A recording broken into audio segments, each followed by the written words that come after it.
Hello friends, இன்றைக்கி என்ன பார்க்க போகிறோம்னா என்னோடய ஸ்டைலில் பீன்ஸ் பொரியல் செய்கிறது எப்படி செய்கிறேன்னு பார்க்கலாம். அது ரொம்ப டேஸ்ட்டாக இருக்கும், சூப்பராக இருக்கும். இந்த மாதிரி வேணால் நீங்கள் செஞ்சு பாருங்கள் ஒன் டைமு. அதுக்கு ஒரு பேன் வச்சுக்கோங்க. எண்ணெய் நல்லா காயட்டு, ஒரு 3 ஸ்பூன் எண்ணெய் விட்டுருக்குறேன். கடுகு பொரிஞ்சதுக்கு அப்புறமா ஒரு கொத்து கருவேப்பிலை, காரத்துக்கு ஏற்ற மாதிரி காஞ்ச மிளகா போட்டுக்கோங்க. போட்டுட்டு மீடியம் சைஸ் பெரிய வெங்காயத்தை கட் பண்ணி எடுத்து அதில் போட்டுடுங்க.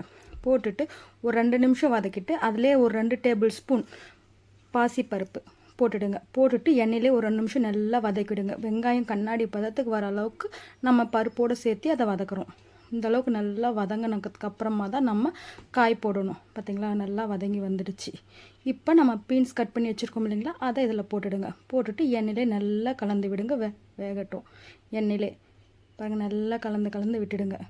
இந்த அளவுக்கு நல்லா எண்ணெயிலே இருந்து வெந்து அதுக்கப்புறமா தான் நம்ம இதை ரெடி பண்ண போகிறோம். இப்போ தேவையான அளவு உப்பு போட்டுக்கோங்க, கல் உப்பு.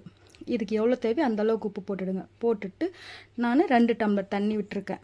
இது வேகிறதுக்கு பருப்பும் வேகணும், காயும் வேகணும் இல்லைங்களா, அதனால் 2 டம்ளர் தண்ணி விட்டுட்டு இது எல்லாத்தையும் காய் ஒரு இதாக சேர்த்து விட்டுடுங்க. சேர்த்து வச்சுட்டு அதுக்கப்புறமா நம்ம மஞ்சத்தூள் கொஞ்சம் போட்டுடலாம்.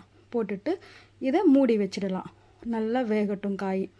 அதுக்குள்ளே நம்ம தேங்காய் பொடி, நான் தேங்காய் பொடி போடுறேன்றதுனால தேங்காய் திருவி எடுத்து வச்சுருக்கிறேன். இது ஒரு 2 நிமிஷம் கழித்து எடுத்து பாருங்கள். தண்ணி நல்லா இந்த அளவுக்கு ஆனதுக்கப்புறமா நம்ம தேங்காய் பொடி போட்டுருவோம்.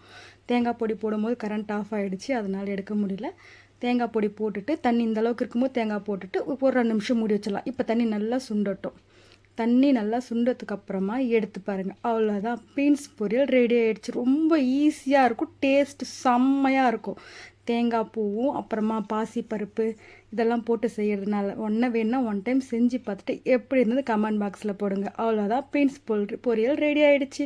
வீடியோ பிடிச்சிருந்தா லைக் பண்ணுங்கள், ஷேர் பண்ணுங்கள், சப்ஸ்கிரைப் பண்ண மறக்காதீங்க. ஃபுட் வேர்ல்டுக்கு அடுத்த வீடியோ அப்போ தான் நான் போடுறதெல்லாம் உங்களுக்கு நோட்டிஃபிகேஷனாக வரும். செம்ம டேஸ்டியான பீன்ஸ் பொரியல் ரெடி. பாய்.